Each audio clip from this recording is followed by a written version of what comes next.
Good morning and welcome to Unfiltered Vision News, bringing you the news unfiltered Monday through Friday, 7 to 9 a.m. Eastern. My name is Dr. Ashaki Noni Nichols, and I will be your host. Thank you so much for joining us this morning. And Sassy Lady, thank you so much for joining us and reposting the stream. So this morning, we're going to kick it off with our Kids Corner.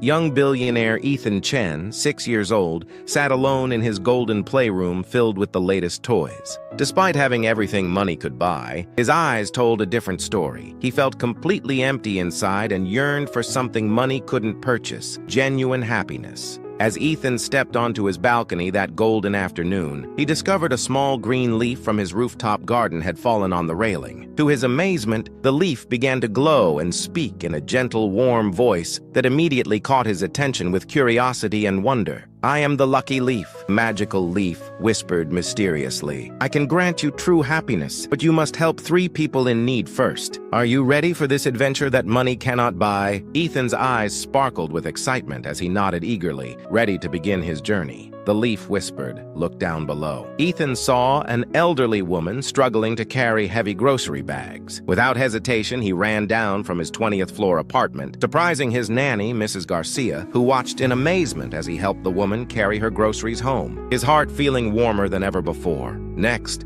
Ethan spotted a young boy crying in the building courtyard, sitting alone on a bench. The leaf encouraged him to approach. Ethan learned the boy had no friends to play with and felt lonely. Ethan immediately invited him to play in his amazing playroom, showing that friendship was more valuable than having expensive toys. For his third act of kindness, Ethan noticed the building's security guard looking tired and hungry during his long shift. Ethan shared his favorite sandwich and snacks, then sat and talked with the guard about his day, discovering that caring for others brought him more joy than any expensive toy ever had. As evening arrived, the lucky leaf glowed brightly and revealed its final secret. True happiness isn't found in gold or expensive things, but in the joy we bring to others. Ethan realized his heart felt fuller helping people than spending money on toys, and he promised to be kind every day for the rest of his life. Remember, kids, the greatest treasures aren't made of gold or silver, but of kindness and love. When we help others and share what we have, we discover that true happiness comes from making others smile, and that feeling stays in our hearts forever.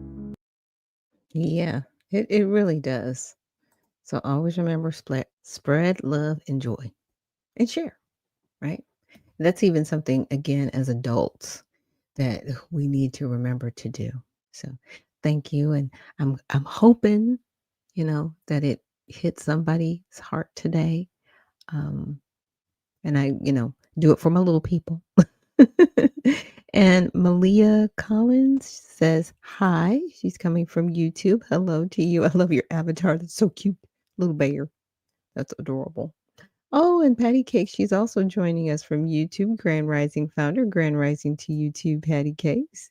Okay, and we're going to get into our daily mantra, how to honor God with our body. So, God, please guard our thoughts. God, help me fix my thoughts on what is true and honorable and right and pure and lovely and admirable. So I will think about things that are excellent and worthy of praise. God, help me with my ears. Help me to listen to your voice. God, help me to be quick to listen, slow to speak, and slow to become angry. God, protect my eyes from sin's damage. God, I make a covenant with my eyes not to look lustfully. God, please speak life over my mouth. God, set a guard over my mouth. Lord, keep watch over the doors of my lips. God, help my hands to give generously. God, help me to be good to everyone, and especially to those who belong to our family in the faith. And God, please help me with my reproductive organs to honor you, God, with purity. God, help me to honor you with my body. And God, please protect my feet and help me to walk in your path. God, let your word be a lamp for my feet and a light on my path. So that usually sets us up for the morning. Now, I do have a few videos to get into, and today we're going to have a special guest, the Regenerative Rancher. I'm really excited to have her on and to share with us what she's doing and just maybe challenges that she's coming up against. I have got some news, guys, and it's one of those things. What do I start with first? Well, I want to start with a segment from Fox News, and this is Harris Faulkner, and she's following up on, what's been happening with immigration. So let's get into it. Following this and other incidents around the country, the Trump administration has dramatically ramped up its crackdown on illegal immigration and is also looking at those in the country on asylum, as this Afghan national suspect was. The State Department has essentially paused all refugee admissions and immigration from 19 countries of concern. It is also pushing allies to scale back on their immigration. Homeland Security Secretary Kristi Noem posted last night she is recommending a full travel ban on every country that's been flooding our nation with killers, leeches, and entitlement junkies. Those are her words. White House Press Secretary Caroline Leavitt with more on what the administration is doing. The Trump administration is now actively re-examining all of the Afghans imported into the country by Joe Biden. It is more important than ever to finish carrying out the president's mass deportation operation. America cannot allow millions upon millions of unvetted illegal aliens to be rewarded with amnesty after they broke our nation's laws to come here. We also are taking a look at those who are already in the interior of our country and removing them if they are here illegally, and also taking a look at these visas. Again, having a visa in the United States is not a right, it is a privilege. Republican Congresswoman Kat Cammack will be in focus. Let's begin with senior foreign policy correspondent Jillian Turner at the State Department. Jillian. Good morning to you, Harris. The State Department and DHS are now introducing and promoting this new agenda. They are calling it remigration, and it's meant to essentially stop mass migration from the so-called third world countries to the West. Trump officials now say, as you mentioned a moment ago, they actually want America's closest allies around the world, Europe, Canada, Australia, New Zealand, to follow their lead and do the same thing. Take a look at this post on X out of Homeland Security and the State Department. They write, the stakes have never been higher and the goal has never been more clear. Remigration now. Caroline Leavitt says the murder of a service member 2 blocks from the White House is prompting this agenda. It's something the president has been talking about, though, for months. Here he is at the UN. Not only is the UN not solving the problems it should, too often, it's actually creating new problems for us to solve. The best example is the #1 political issue of our time, the crisis of uncontrolled migration. It's uncontrolled. Your countries are being ruined. The United Nations is funding an assault on Western countries and their borders. So we have obtained a cable sent by the State Department to all of the diplomatic corps around the world that instructs them to help support and further the president's aims on ending mass migration. They tell diplomats that they must, #1, raise U.S. concerns about violent crimes associated with people of a migration background and any related human rights abuses, because these events are widespread disruptors of social cohesion and public safety. Diplomats must also report crime linked to immigrants to State Department headquarters, as well as analysis of how host governments handle these issues, including policies that unduly favor migrants at the expense of local populations. Here's a quick look at the 19 countries that the Trump administration has already ended immigration from, full stop. It's a list the White House says they are now looking to expand. And as we heard Caroline Leavitt say at the podium yesterday, Harris, refugee admissions into the country, except for a small handful of folks from South Africa, is essentially at a standstill. These are major systemic overhauls that are now underway. Harris? All right. Thank you for that great reporting, as always, Jillian. I want to bring in now Republican Congresswoman Kat Cammack of the great state of Florida. Congresswoman, millions of people are in this country, and they've come in different ways, some illegally, no vetting at all. Others went through that parole and asylum system under Biden with insufficient vetting. What is the president trying to do at this point? Well, good to see you, Harris. And it's pretty staggering when you take a step back and you realize that today, 1 in 6 people here in the United States is foreign born. 1 in 6. That, quite frankly, is not sustainable to maintain a culture that we are known for here in the United States.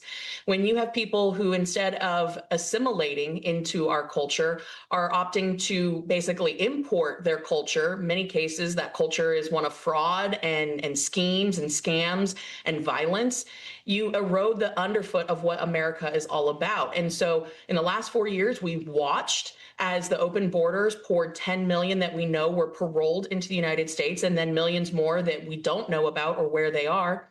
That is why the president has to take this action, and he has full presidential authority to do so.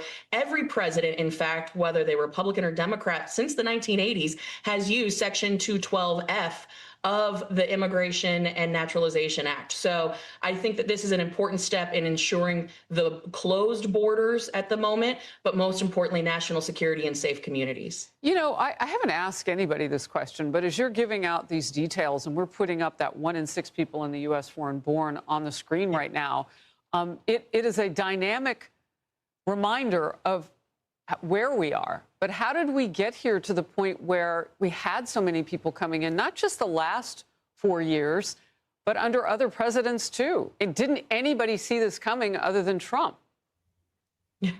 Well, a couple of different things, right? So people used to say that they were coming to the United States not for our IQ, but our CQ, our creative quotient, the ability that Americans inherently have to solve problems. We're innovators, we're problem solvers. Well, instead of people coming and saying, we're going to be a part of this, it kind of drifted into, okay, less opportunity, more of a payout. And we're seeing that play out in states all across America. Look no further than Minnesota and the disaster that's unfolding there, where the Somalian community has been really the root of all of the waste, fraud, and abuse that we've seen in the last several years.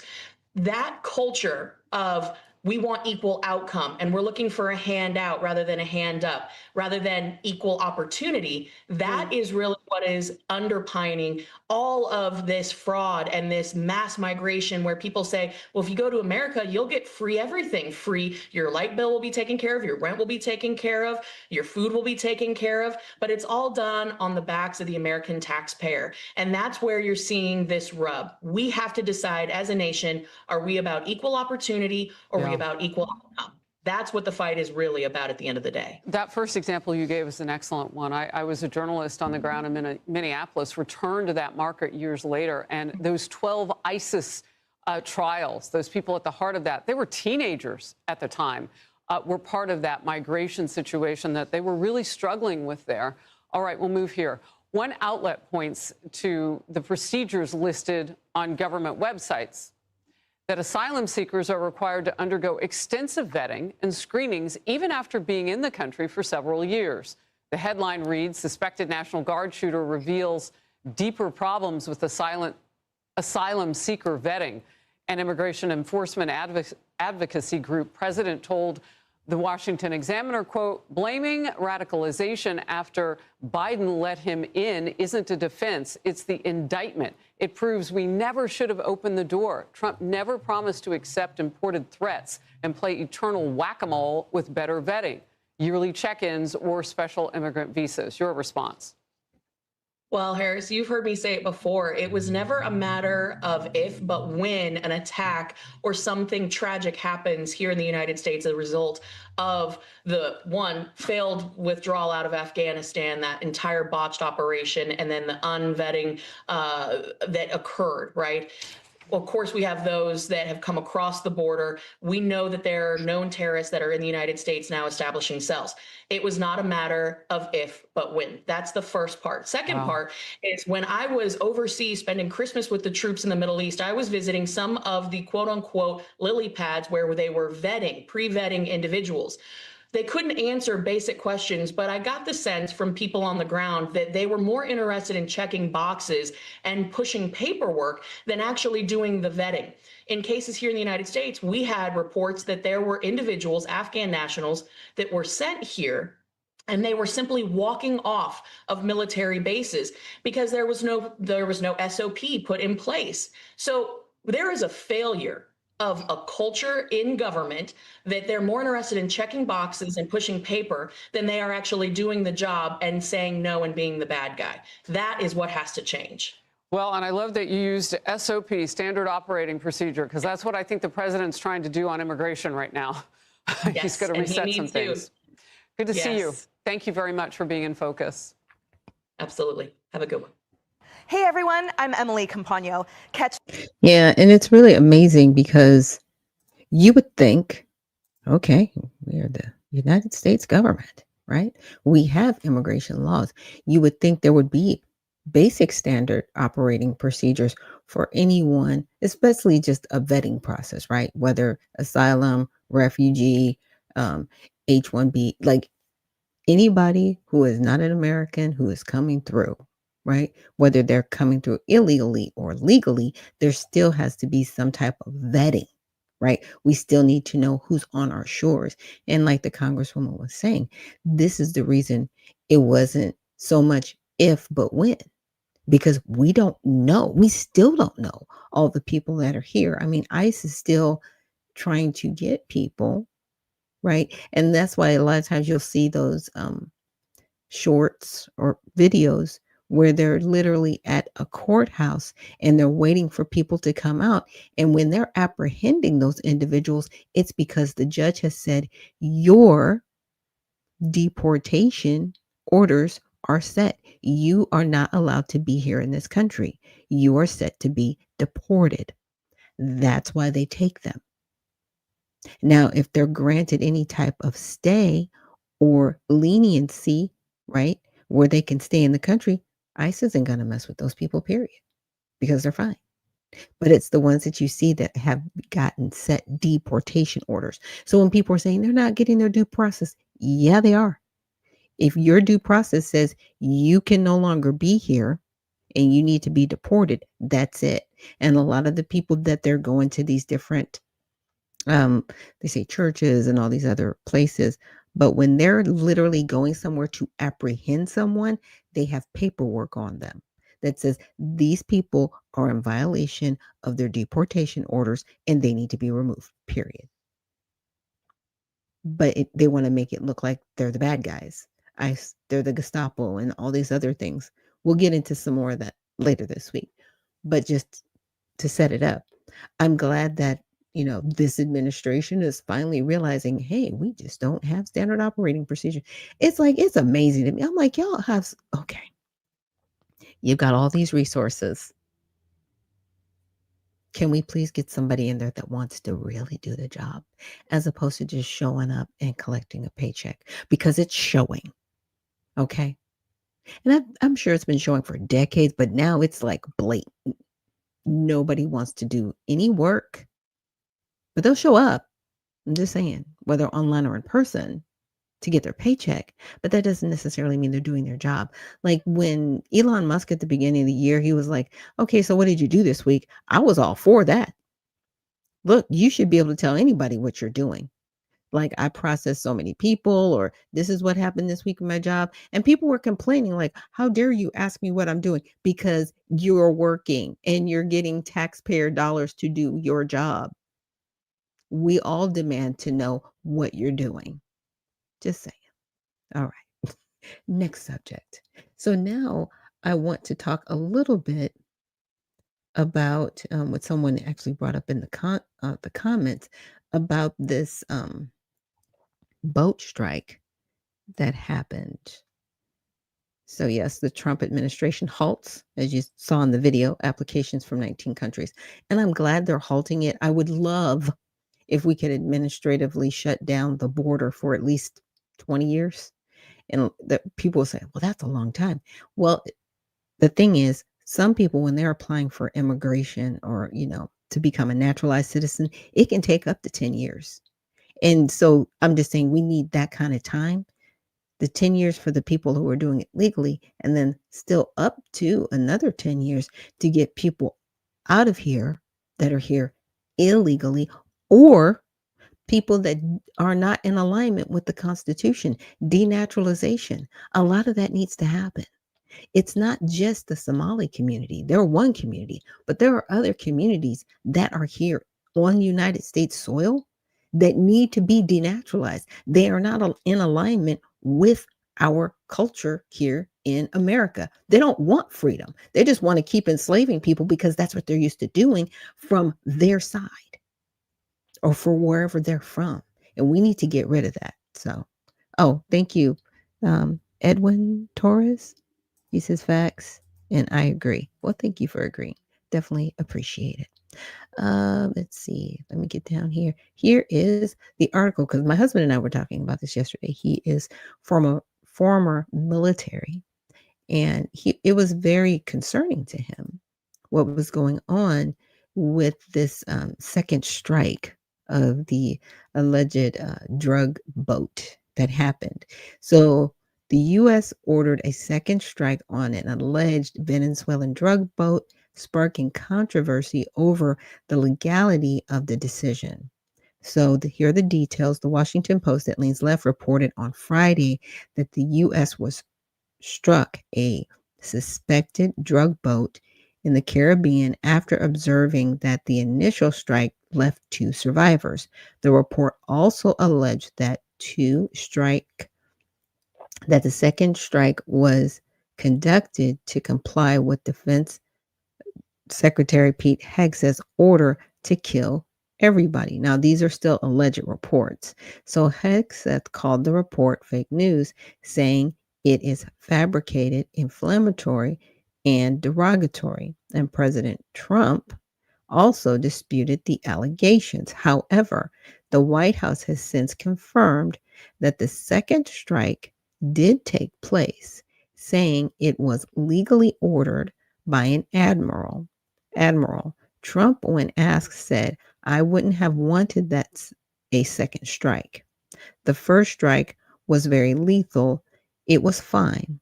The discussion, according to some, may be punishable as a war crime." Okay, so that's just to give you guys a little background on that. Now, for context, the controversial second strike occurred on September 2nd and was reportedly the first boat to be fired upon in the Caribbean since Trump started using lethal force against alleged narco terrorists. 6 Democratic Congress members also recently urged military members to disobey illegal orders and are currently under investigation for seditious behavior. Republicans and Democrats from the House and Senate Armed Forces Committee announced plans to probe the incident starting December 4th. So that's going to be tomorrow. Now, this is how the media covered it. Time magazine that leans left highlighted the White House scrambling to respond to reports, framing the article around contradictions between the White House officials and Trump. The Epoch Times framed the decisions to strike the boat a second time around the White House defense on the legality of the strikes. The outlet also mentioned the upcoming probe, highlighting the bipartisan nature of the probe into the incident. Now, if the president decides to make a remark that one of his cabinet secretaries have made, Pete Hegseth, anyone, he's allowed to have his opinion. And I think more so, he said, "I wouldn't have wanted that." That's his opinion.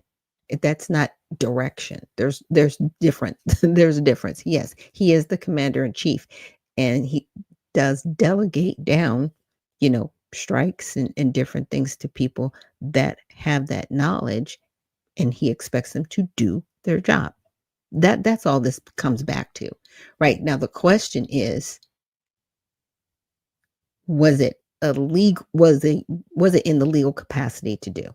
Okay. Basically, let's just frame it this way. So, of course, if you guys are new to my channel, what I do is I use Grok, I use AI, I do different forms of research so that I have a better understanding of what's going on. That's just what I do. So what I did is I said during this administration, was there a declaration of war on drug cartels?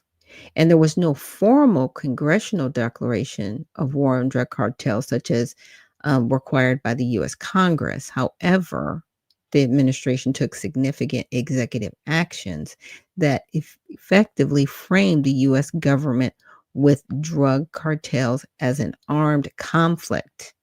Okay, so not war, but an armed conflict. So let's just get that. Invoking presidential powers under Article 2.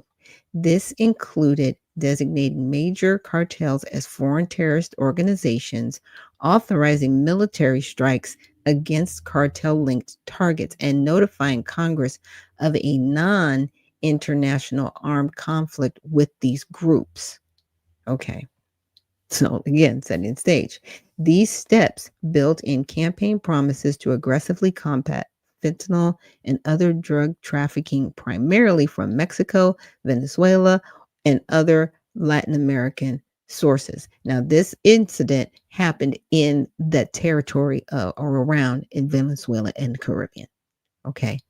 Now, this approach has been controversial, with critics arguing its overreach executive authority risk escalating tensions with sovereign nations like Mexico and Venezuela and could lead to civilian casualties or broader regional instability. Supporters view it as a necessary escalation to address the overdose crisis, which claims over 100,000 American lives annually, largely from cartel smuggled fentanyl.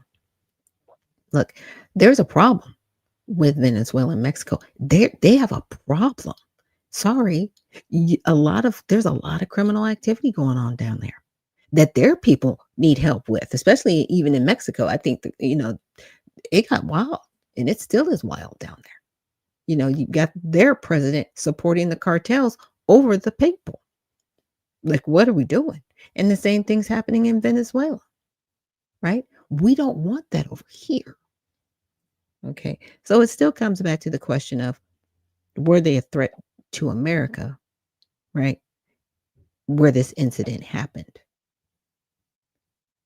So on January 20th, there was an executive order, 14157, and it directed the state departments to designate international cartels and other organizations, FTOs, or specially designated global terrorists under the Immigration and Nationality Act and International Emergency Economic Powers Act, aimed at groups flooding the U.S. with deadly drugs, violent criminals, and vicious gangs. So, okay, there we go. So, because I know a lot of people were like, well, why is all this stuff happening? Well, it was already put in place, but there was so much happening. I'm sorry. Donald Trump was on the stage January 21st and just doing it.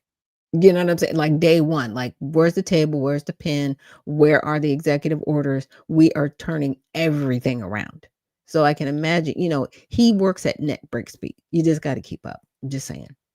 So February 6th, the State Department designations, Secretary of State Marco Rubio announced 8 entities as FTOs and SDGTs, including 6 Mexico-based groups, Sinaloa Cartel, yes, all of those, and 2 Central American gangs, the Tren de Agua, which you guys heard about a lot, from Venezuela, and MS-13 from El Salvador. These designations enable asset freezes, travel bans, and material support prosecutions up to life in prison under Title 18 U.S.C. Code Section 2339B. Now, in August, secret military directive, Trump signed an executive order authorizing the Pentagon to use military force against designated cartels, shifting from law enforcement to a national security framework.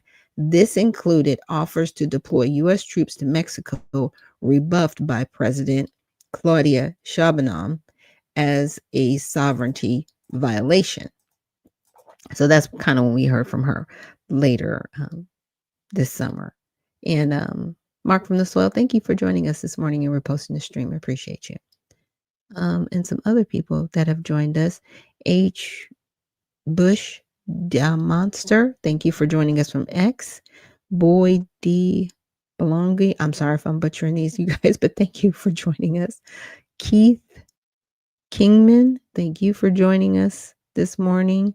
And Gino K4R, thank you for joining us this morning. And Only Facts, thank you so much for joining us and reposting the stream from X. So in September, we got initial military strikes. So this may be the September strike from the article that I was reading in question. So U.S. forces conducted strikes on suspected cartel drug vessels in the Caribbean and Pacific, killing nearly 40 alleged smugglers. Targets included boats linked to Venezuela's routes, justified as self-defense against narco terrorists. Survivors in one incident were repatriated after being deemed non-combatants. So there was a situation where there were some people that were basically apprehended. Okay. October 2nd, confidential memo to Congress. Trump notified Congress that the U.S. is in a non-international armed conflict.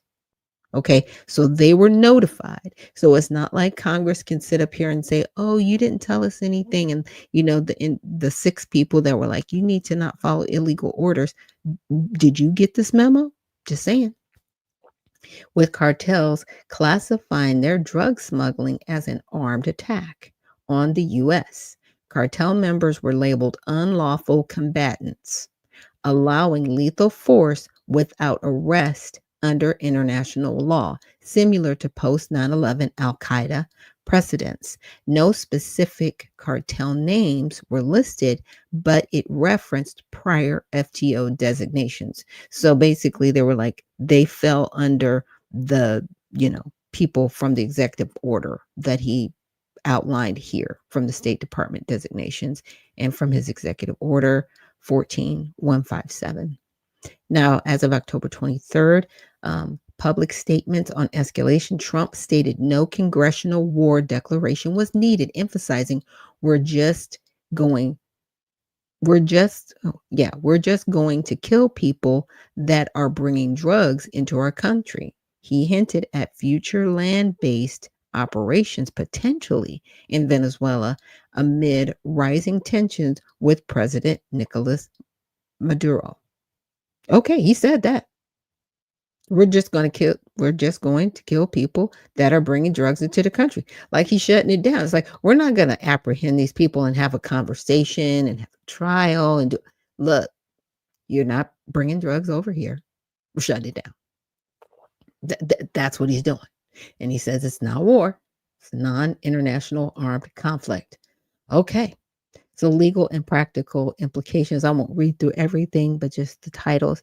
So war powers basis. The administration invoked the 1973 War Powers Resolution for notifications, but bypassed full congressional authorization, arguing cartels' actions causing U.S. deaths via fentanyl constitute a direct threat. This mirrors the Bush-era global war on terror, right? But applies it to profit-driven criminal groups, not ideological ones. So, yes, these groups, they're like, hey, but it always comes back to, so who's buying the fentanyl on this side that they're trying to deliver it to? I'm just saying, like, somebody's purchased these things. They're bringing the product, but somebody purchased the product that's on our shore. So we still need to find out who that is. We don't talk about that part. Yeah, we can get rid of the product from coming, but somebody purchased the product over here. So who are those people? Right? Hopefully we'll get to that. There's consequences, right? Effectiveness and backlash. Strikes have intercepted cocaine and fentanyl precursors, but experts note most fentanyl originates from China via Mexico, not Venezuela. Mexico views this as interference, and Venezuela has threatened retaliation.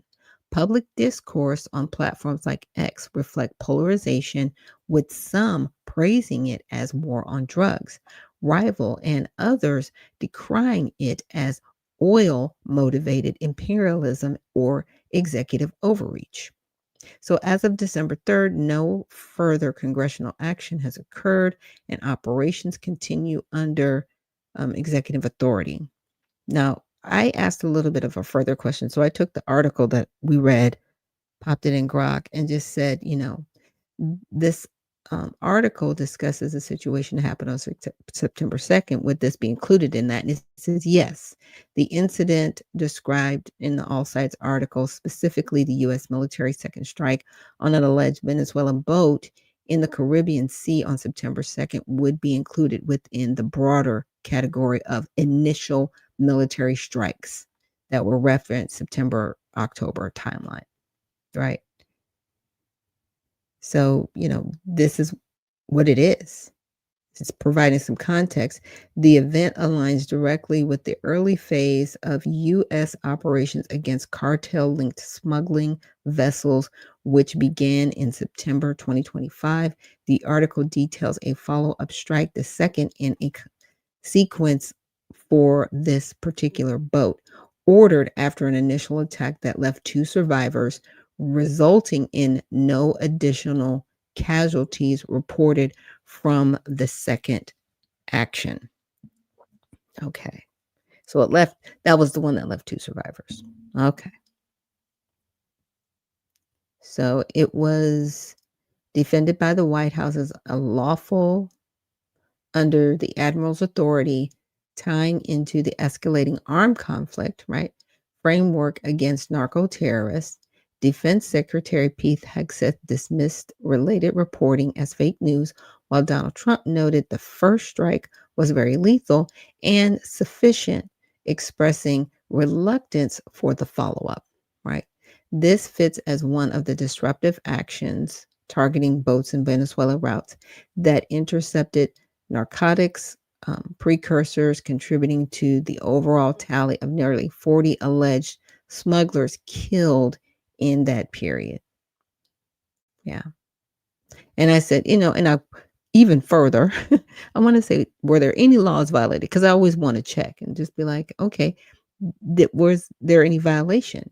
And as of December 3rd, no U.S. court has issued a definitive ruling declaring the Trump administration's actions in September 2nd strikes on the alleged Venezuelan boat to be in violation of U.S. or international law. However, the incident has sparked intense bipartisan scrutiny, right?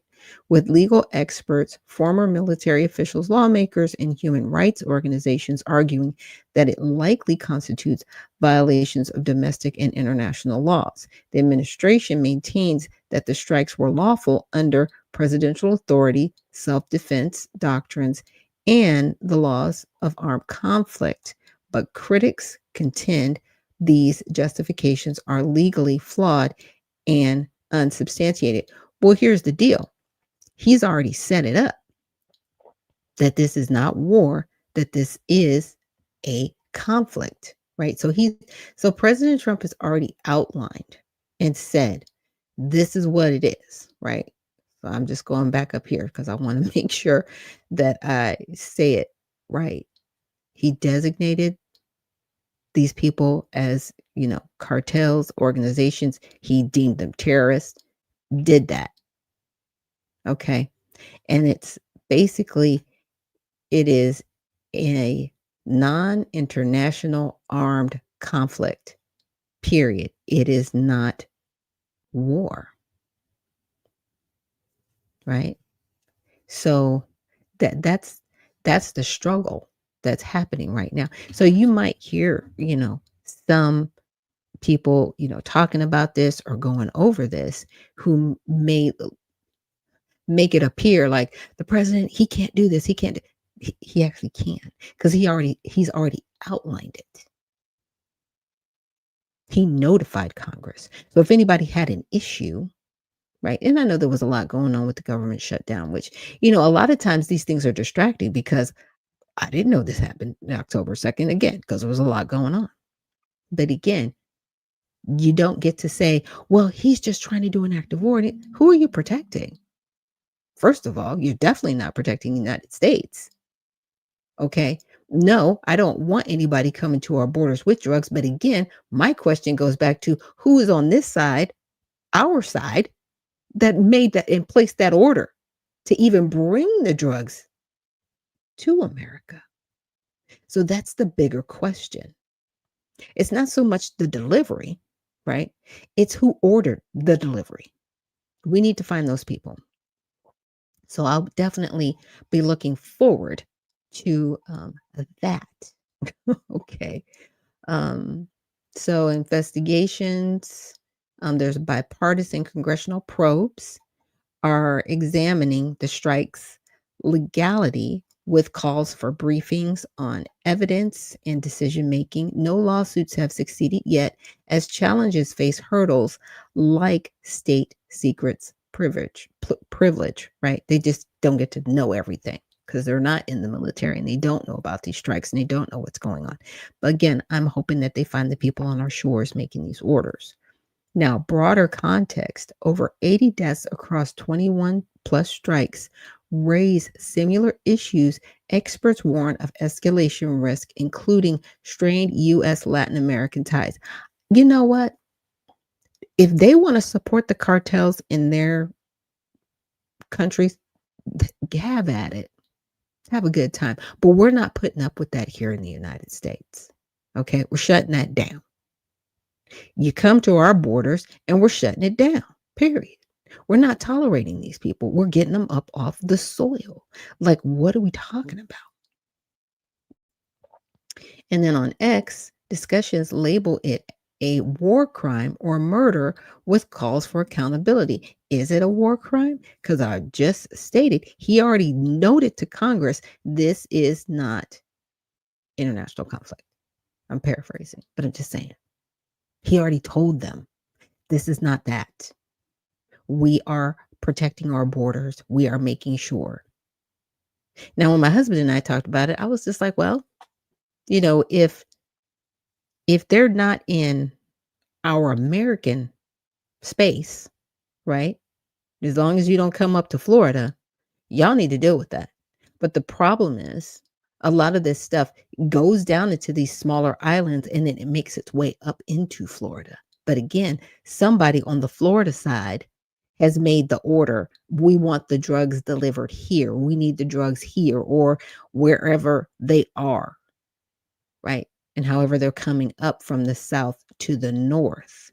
We need to find those people who are on our shores, right? Who are on American soil requesting these drugs. Because they're not just bringing drugs to bring them. Somebody's requesting this. So we need to get to the requesters. That's my opinion. That's where we need to go with this. So we're going to have a quick break. And when we come back, we're going to talk a little bit about, I'm going to set up the background for my guest who's going to be coming up at 8:00, because I just want to give you guys a little bit of background about what she's going to be bringing to us. So when she comes on, we can talk about her, how everything is going for her and, you know, next steps in what she's doing and what she's bringing. I'm really proud of her and everything that she is accomplishing. So with that, we will see you guys on the other side.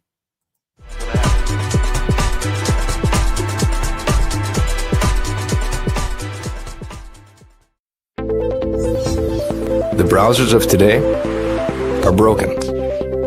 They've been overtaken by a barrage of sneaky and annoying ads, trackers that follow your habits, and cookies that build profiles, and all sorts of other internet clutter that's taking precedence over the content that you want to see. In fact, these useless bites can take up to a whopping 50% of page load times, with a third of it anxiously trying to learn more about you. To make matters worse, some ad blockers are even letting ads through when large advertisers pay them. But do you really want a leaky ad blocker? It's because of these very reasons that we developed Brave, a new browser that kicks internet crud to the curb and makes it faster, safer, and better to surf the web than your current browser. With Brave, everything you need is built right in.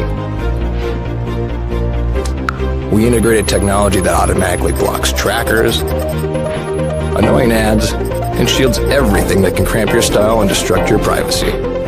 With it, you can expect increased speeds nearly 2 times faster on laptops and up to 4 times faster on mobile. And unlike any other browser, Brave allows you to support your favorite publishers with automatic micropayments, so it's a win-win for you and your favorite sites. To top it all off, Brave is open source, because we truly believe it's our web and we need to fix it together. So ask yourself this question: do you want a web browser made for the internet of today? If so, try Brave. It's faster, safer, and ad-free.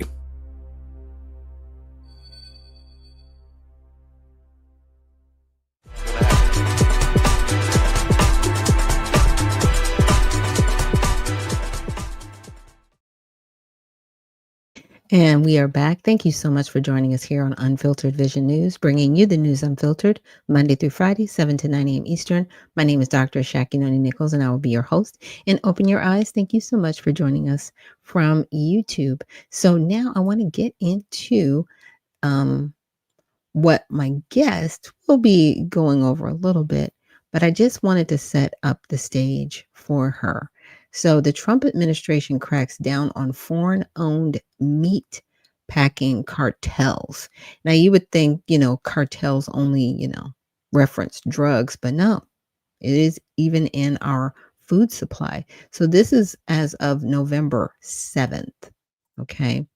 So today, President Donald J. Trump directed the Department of Justice to launch an investigation into the nation's largest meatpacking companies for potential collusion, price fixing, and price manipulation.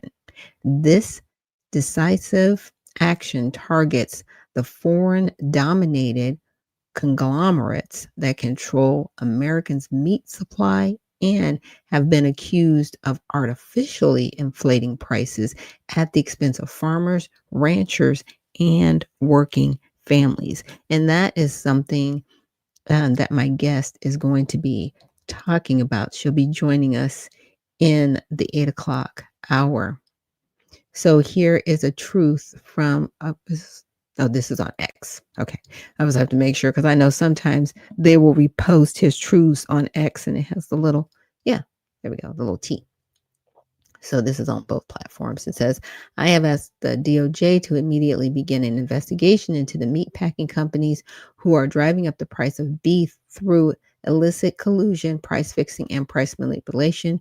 We will always protect our American ranchers, and they are being blamed for what is being done by majority foreign-owned meat packers who artificially inflate prices and jeopardize the security of our nation's food supply. Action must be taken immediately to protect consumers, combat illegal monopolies, and ensure these corporations are not criminally profiting at the expense of the American people. I am asking the DOJ to act expeditiously. Thank you for your attention to this matter. And it's interesting because a lot of people go, why is he always doing that? Well, because in the last administration, he kind of got shut down on the internet and he could not get his messaging out. And a lot of Trump supporters said, we want you to talk to us directly. Here you go. So this is what we're doing. So for far too long, a handful of giant meat packers have squeezed America's cattle producers, shrunk herds, and jacked up prices at the grocery store. By examining whether these companies have violated antitrust laws through coordinated pricing or capacity restrictions, this investigation will root out any illegal collusion, restore fair competition, and protect our food security. Because it's crazy out there. And the whole thing is, I don't eat meat all the time, but every once in a while I do. And I just want to make sure that my meat is safe, right? That it's calm and that it's sourced properly. I'm paying a good price for it, right? Just all of those things. But for me, more than anything, is that it doesn't have any chemicals in it. That's my big thing, because meat is kind of brownish color, it's not that bright red color that you see. That bright red color that you see in some instances is a cancer-causing chemical that's put on foods after the fact. So, that's, to me, that's a bigger question. I'm always about, like, how healthy is it? Because we do have the opportunity to have healthy sourced meat. The question is, why don't we? Right? For the money we pay. So the big four meat packers, JBS, Brazil, Cargill, Tyson Foods, and National Beef currently dominate 85% of U.S. beef processing market, up from just 36% in 1980. And I think Tyson Foods, if I'm not mistaken, I think they're in Minnesota, one of their factories. And they do hire people that are from Somalia. And those jobs are getting them like what, $13 to $14 an hour, because that's something that I went over about a week ago. And I was like, yeah. So there are Somalians that are working, but $13 to $14 an hour, that still keeps you at the poverty line, which still means you're more than likely you're still getting welfare to prop you up, right? So that you can have food, housing, and all those things. But again, a lot of these refugees and asylum seekers that are here, and in my opinion, they should never be given any form of welfare, but it's like, how are they going to live? Why did we bring them here in the first place? And why isn't there a time limit on how long they're going to be here till they return back to their home country? In my opinion, if we take any refugees from any of these countries, that country should be giving us money to take care of their people. We should be given a stipend from their people. I'm just saying. Now you'll be like, well, look, these places, they're broken down, they're poor, then why are we taking them in? Something's got to give. They can't live off the American people. Period. We have to stop that. So industry consolidation has crushed competition and harmed cattle producers. In the 1980s, the top four packers, 1/3 of all fed cattle. By the mid-1990s, that share exploded to over 80% and has only grown more concentrated since. Wow. That's crazy. Okay. This has led to exploitation of American consumers, farmers, and ranchers. In fact, mounting evidence shows this monopoly power has slashed payments to ranchers, reduced herd sizes, driven up consumer prices, and threatened America's food supply chain. Yeah, all this.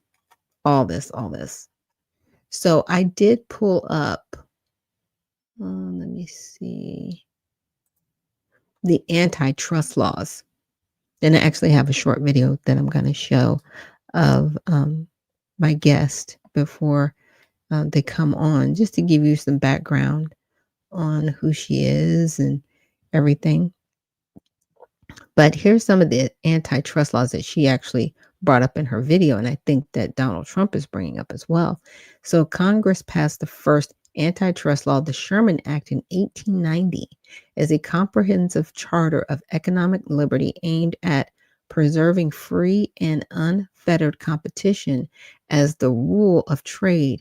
In 1914, Congress passed two additional antitrust laws, the Federal Trade Commission Act, which created the FTC, and the Clayton Act.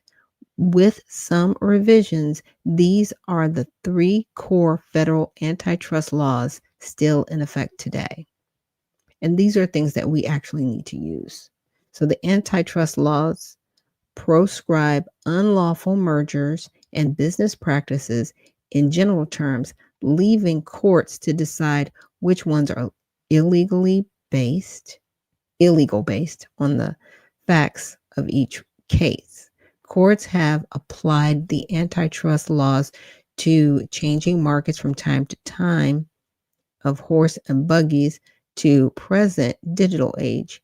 Yet for over 100 years, the antitrust laws have been the same basic objective: to protect the process of competition for the benefit of consumers, making sure there are strong incentives for businesses to operate efficiently, keep prices down, and keep quality up. Well, then, my goodness, then we're just going to have to move on to BlackRock Vanguard, right? And the way I say it, that I don't say and, I say BlackRock Vanguard because they're basically the same company. Yeah, they've turned the real estate market upside down, and it was allowed by our Congress. So, yeah, y'all have a lot of work to do. I'm just saying, just bringing that up. If we're just going to talk about some things, let's just talk about that too.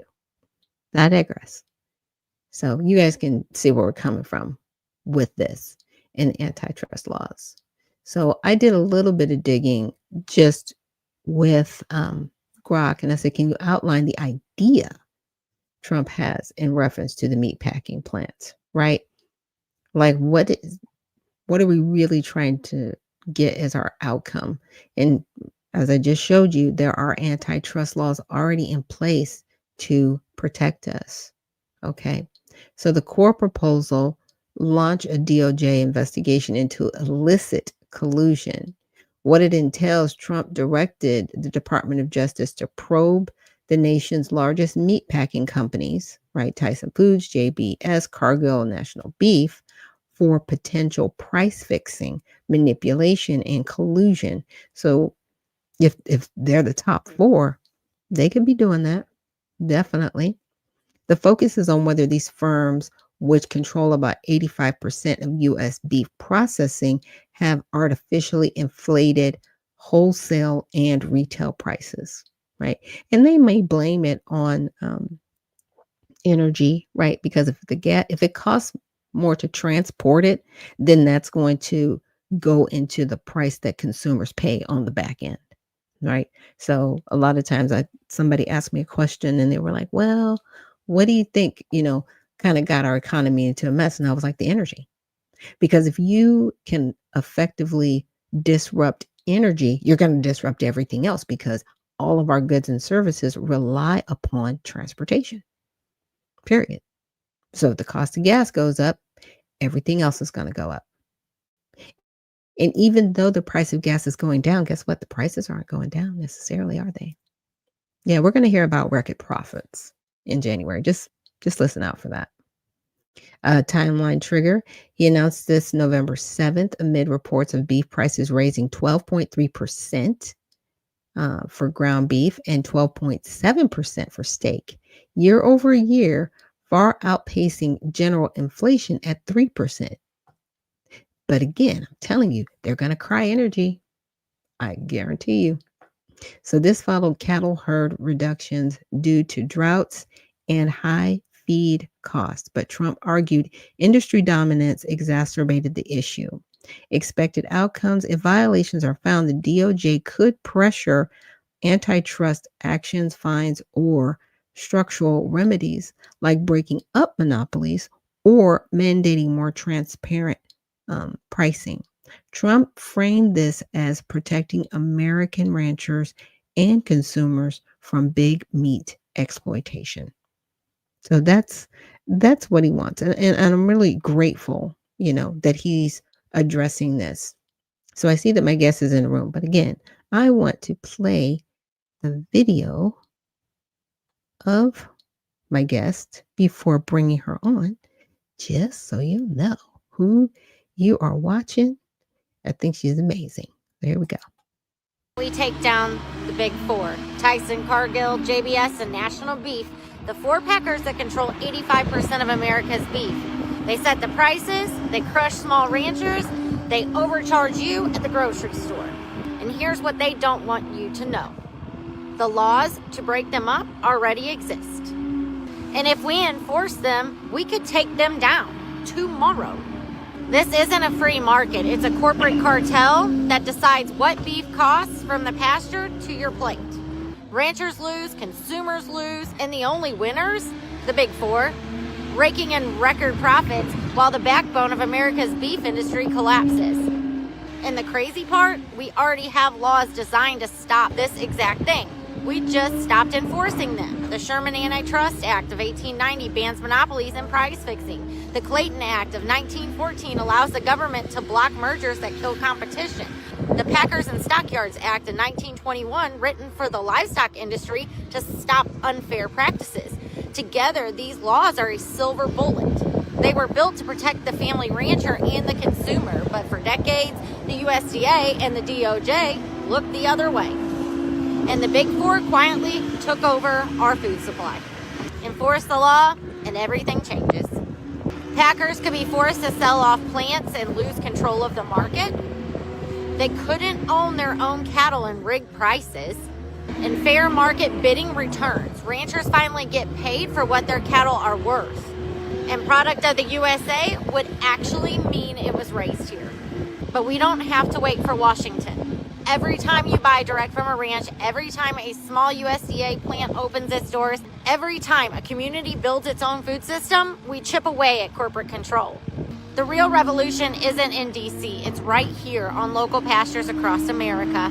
The Big Four broke America's beef supply, but the blueprint to take them down is already written. All we have to do is enforce it. Because food freedom doesn't come from the grocery store. It starts right here on the ranch. Well said. I'm just saying. And with that, I'm going to bring up my guest, Miss Casey Parker, to the stage. Let's see. Did I bring you up? Let me do this. I got to change the view. Now I can add you to the stage. There we go. Hey, good morning. How are you? Good. Can you hear me? Oh, yeah. Yeah, I can hear you. Oh, good. I love it. You got the hat on. That's what I'm talking about. I do it because I don't like the top of my head. So I don't wear it all the time. It looks good, though. It looks good. I like it. Thank you. It means you're taking care of business. You know what I'm saying? Yeah. As women, when we wear our hats, it's like, okay, look, I'm cutting through everything. Yep. Through everything. So I started off just, going over what the Trump administration is trying to do in what, then going and telling the DOJ, like, hey, this is a problem. This is an issue. And I'm so glad because it aligns with what you're doing. But to your point, yes, we need to just work around the system and just do what we need to do. So with that, I'll just let you introduce yourself and let us know a little bit more about your project and how we can assist you in that. Yeah, absolutely. So I formed the American Rancher Alliance, and it's a producer-owned supply chain. So it's a co-op, but the members are the owners of the co-op. So, and it's one member, one vote. So if you have a big ranch, a little ranch, it doesn't matter. You get one vote if you're a producer. So there's no lobbying or bureaucracy or any of that that can happen within this. There's no investors, nothing like that. So it's kind of nice. We're staying away from the things that got us in trouble in the first place. But basically, we're helping the ranchers from cow calf all the way to the grocery stores. So if it's a cow calf producer, we set them up with a network of our finishing producers. And if they're a finishing producer, then we, or even a complete farm to table like I do with my ranch, will get that beef from them and we'll pay them exactly what they need for that beef to support their ranch. And then we will take it and get it processed for much, much, much, much cheaper than what a regular farm to table producer would get right now. Because right now, farm to table producers are paying around $1,800 per carcass. So you're adding $3 to $4 per pound just on the finished product. And we've got that down to less than half. Around $1 per pound is where we're at. The contracts that I have with the processors, and they're also local processors. They're not the big four packers. It's multiple different ones strategically placed around the region. So it's the fuel cost is cheaper. Just everything's cheaper. So it ends up being cheaper for the consumer on the end as well. Okay, this is awesome. So I put up the website because I wanted everybody to be able to see it while you were talking about it. And as you were stating, and here, I'm gonna just bring up the bylaws. I know technology is horrible sometimes, and you can't Sorry, I was always. jumping around a lot. I We're want it just to work so. No, you're fine. It's yeah, just that, like I said, technology, like things will break down and they'll be slow, and I'm like, "Ugh, keep up."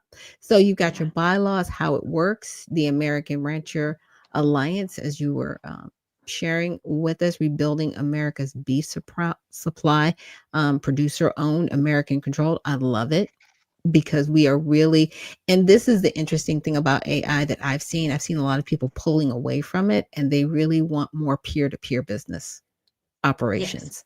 They just Oh want to yeah, take out whatever middleman there is because, like, I don't know who the middleman is, but I know another human right, yeah, that I can get beef from, eggs from, milk from, whatever I need. yes, And we don't need the AI for that. So I'll yeah. let you continue, just sharing about what you're doing, and I'll just go through the website. Is there Yeah. anywhere in particular on the website you'd like me to go to? Um, I'm not sure. It's wherever you feel like you want to go on there that looks interesting. Yeah, what we do. We do the ball bylaws on there, so you know exactly what we do, what we stand Okay. for, how it works, which is great.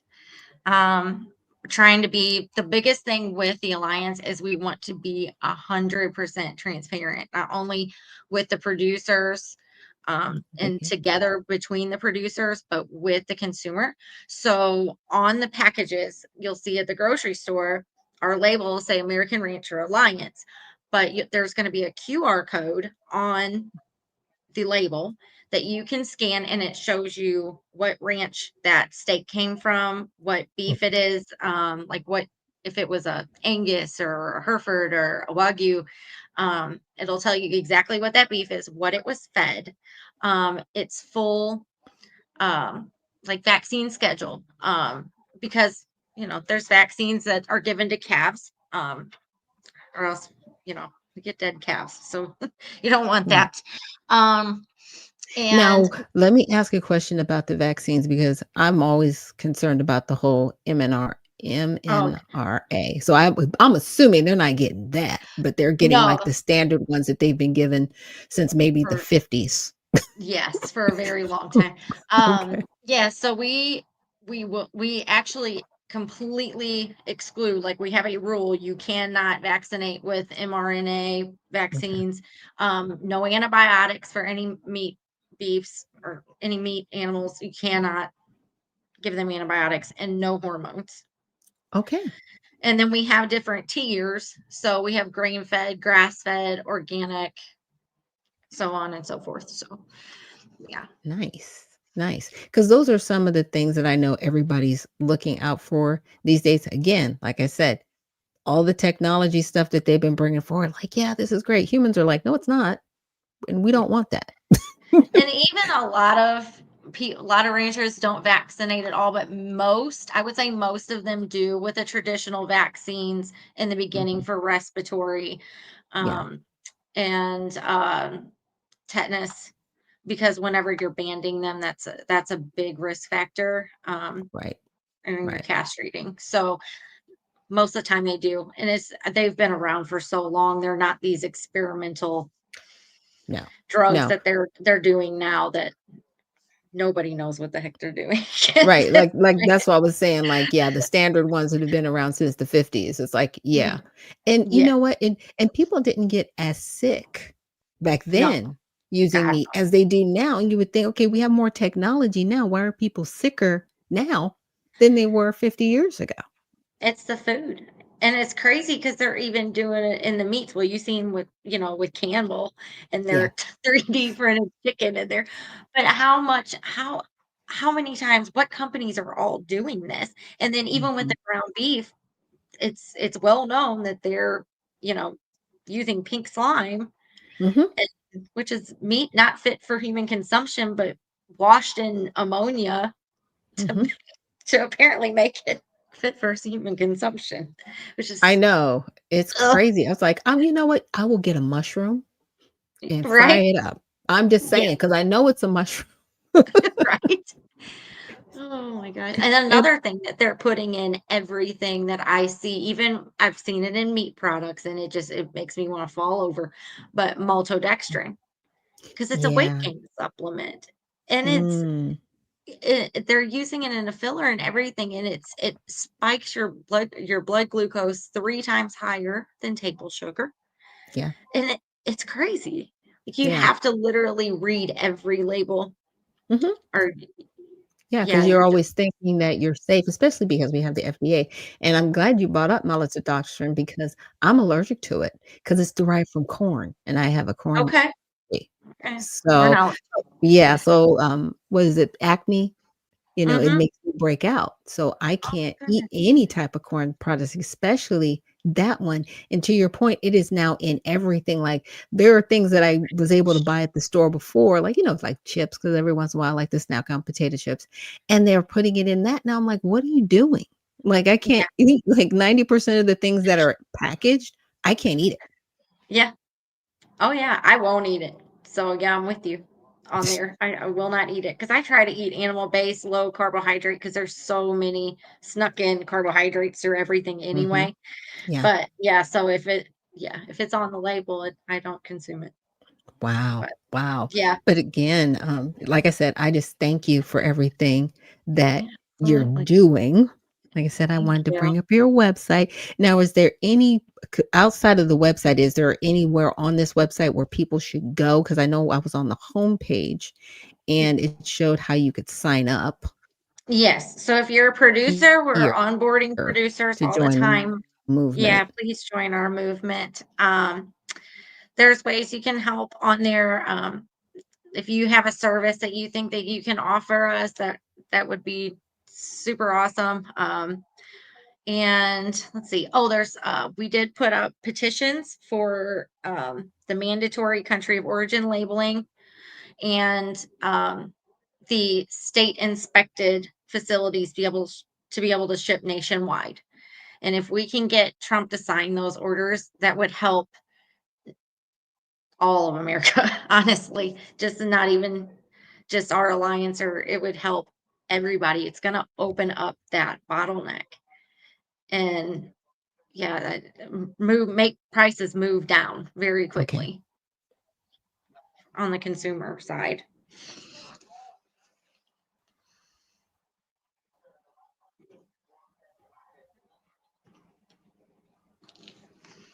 We also have some cool merch and stuff on there too, with for donations, because we always need help with on that end, at least Okay. until we get Good. rolling. Good. The rancher and they eat. They can come here to American Rancher Alliance.com. That's American Rancher Alliance.com. And I will you there. Are there any other social media platforms that you're on where people can follow you? Yeah, I'm on TikTok, Instagram, Facebook, X, and YouTube. YouTube. Oops. I don't know if I'm ahead or behind because I'm not moving to me. Did it cut out? Sorry.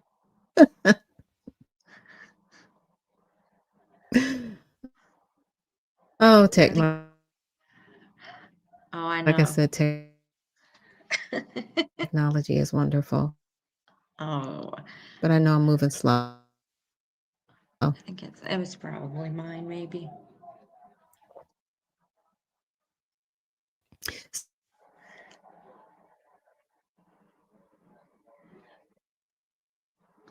Are you there? I don't know.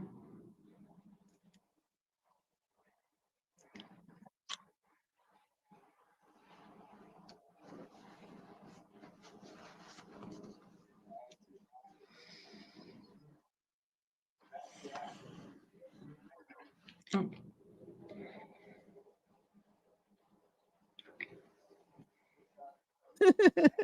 Please buffering. let us know where we can follow. There we go. Yes, I know. Just buffering. Just Let buffering. us know how we can follow you. Yeah. On Yes. Instagram, yeah, Instagram, Facebook, Twitter, or well, X, and yeah, TikTok and YouTube. We're on all those platforms. Okay. Okay, good deal. So I will make sure that I list all the platforms. So let me do this because sometimes, let's see, come on, machine. This is crazy. Okay, really? This is the one thing that drives me just bananas. Yeah, About StreamYard. 'Cause like all these screens going and working and doing all this stuff. And now it wants to freeze. Yes. Yes, I have to wait because I have a human on my show. You are killing me. It's okay. Still here. Okay. Oh my goodness, this is so crazy. Stop it. Stop it. Stop it. Like it's literally frozen. And position me back here. Okay.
Has decided to just fail me.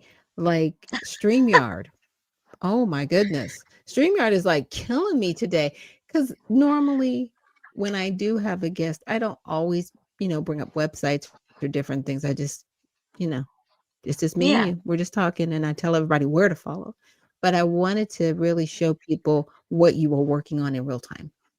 Yeah. So Sorry, I was kind of all thank over you the place because for I've got hanging in there so with me. I know I'm much. still a little bit behind. Yes, because we have so much Yes. that we're Yes. helping But it's do. good that this is a lot now. Yeah. Yes. So I know you had mentioned the Trump administration. It was a little jumbly. I know that Mhm. they're working on an executive order. Is it an executive order or is it just I know they're working on a DOJ probe into the Big Four, but we need Trump to okay? sign two executive orders that would put in place the mandatory country of origin labeling, where you'll know where your food is coming from, that it's coming from the Okay. United States. or elsewhere. And then the Okay. state inspected, Okay. also the EO for state inspected facilities to ship nationwide, because the state inspected facilities have equal to or better standards and rules than the USDA Okay. plants. And they're not allowed to do anything. They're in a box. Okay. They're stuck there. Yeah. And we're going to use those plants for, say we have Wow. a producer that's in Kentucky and we have a retail store that's in Kentucky. We're going to use Okay. that state processor because they're both in Kentucky and we can. But if we have, say, we have a Wagyu producer that's in Kentucky, but we have a store in Georgia that wants Wagyu beef, we have to use a USDA. And it's the same for any farm to table rancher. And because like you can only use USDA, they're getting like, they're kind of price gouging.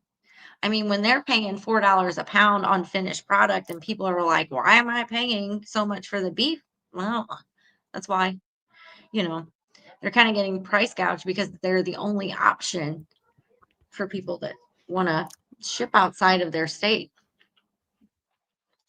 which is a lot of farm to table Okay. producers. Okay. Yeah. Okay. Okay, good. Well, now, and these are executive orders that he has or can sign. He can sign. Yeah. That's what I was trying to make sure. Yeah. We're trying to get him to. Okay. We're trying. We're pushing it. Okay. Well, you Yeah. know what? We actually do have something for that because my machine is just wanting to be wild. And I know everything's going to be fine after we finish our little interview and stuff. And then I'll be like, yeah, everything were great after, No, it's after fine. this segment. But, if any of you guys want to, let me see, I want to show it. Hopefully it will show here in a second. The White House. We can call the White House and we can make comments about Oh, this. So I know you can call 202-456-1111, or you can email the White House at comments@whitehouse.gov.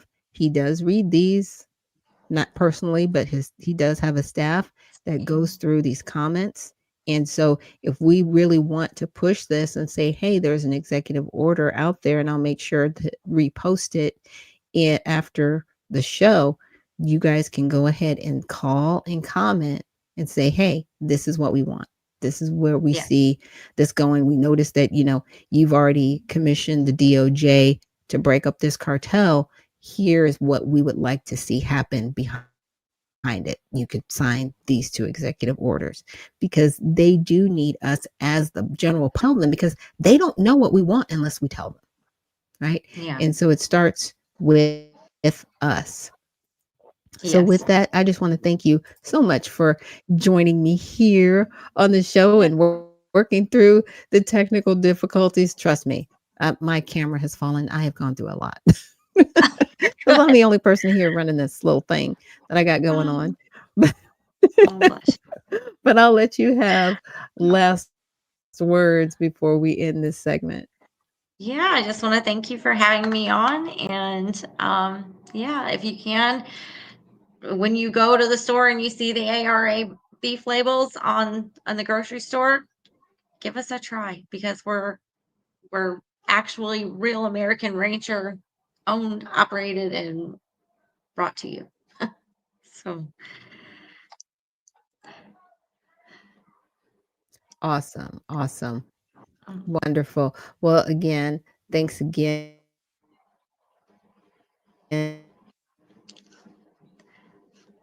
thank you for having me. for joining us here on Unfiltered Vision News. And I'm definitely going to try and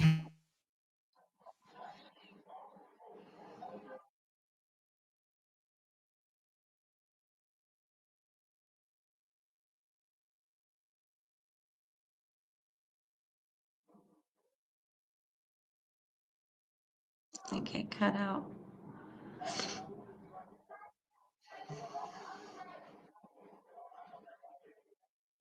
Yeah.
Bringing you the news unfiltered Monday through Friday, 7 to 9 a.m. Eastern. My name is Dr. Ashaki Noni Nichols, and I will be your host. I am so sorry for the technical difficulties. I'm really hoping it will wrap all of this up in post, as they say. I mean, it totally kicked me out of my own stream. I'm like, what? How are you going to kick me out? But you know what? You're kicking more encouraged than ever. So I definitely want you guys to check out American Rancher Alliance.com. And I will make sure to have Casey's all of her social media so you can follow her so you know what things are coming up. Please, if you are able to, call the White House and petition the White House to really move forward with executive order in the area, right? Because we need it here. We need it in housing. We need it with our fruits and vegetables, right? We need it everywhere. But again, if we don't tell the White House what we want, we're not going to get what we want in return. So I'm going to cut the stream short today because, again, there is some technical things going on. But I will be back tomorrow for Mighty Men Thursday, and I'm going to have it open mic. So tomorrow will be Mighty Men Thursday, open mic. So any of my men out there that would like to come on stage and just events or maybe topics or maybe a topic they want to discuss on the show, just let me know. You can email me at unfilteredvisionnews@gmail.com, or you can message me on X, Wellness Wednesday. But thank you so much for joining us here on Unfiltered Vision News. And remember, stay well, stay focused, and stay unfiltered.